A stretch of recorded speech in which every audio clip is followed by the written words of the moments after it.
Masques, objets de la vie quotidienne, en tout, une soixantaine d'œuvres s'exposent Carré Plantagenet pour découvrir les Dogons, peuple d'agriculteurs vivant au centre du Mali.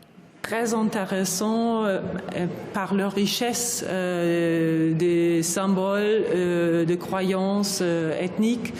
Et donc on peut expliquer à travers les danses avec les masques Dogons toute la culture, toute la mythologie que les Dogons ont développée pour expliquer le monde. Ce masque, par exemple, représente la jeune fille de Bambara. Contrairement à son nom, seuls les hommes le portent. Il servait dans les cérémonies funéraires pour escorter l'âme du mort. La jeune fille Bambara doit être chic, doit être donc parée, assez, on peut dire, lumineuse. Donc vous voyez ce masque, d'abord il est tissé, il n'est pas en bois, il est tissé, ce qui est difficile à faire. En plus de ça, vous voyez, il a des sortes de petits bijoux.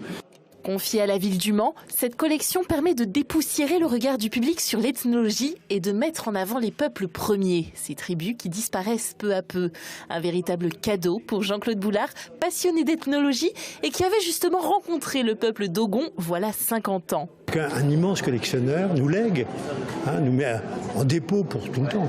C'est une très très belle collection. Les Dogons sont probablement le peuple qui a été le plus étudié par les ethnologues. Et ils ont inventé une fête tous les 60 ans. On rappelle toute la culture. Il y a toujours un survivant de la génération précédente. Et comme ça, depuis 3 siècles, tous les 60 ans, ils transmettent la totalité d'une culture sans avoir de bibliothèque et de livres.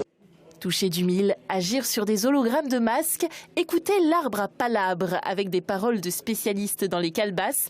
Ici, la culture est mise en scène différemment. Dans le sujet de l'exposition, chez les Dogons, il y a ce rapport-là.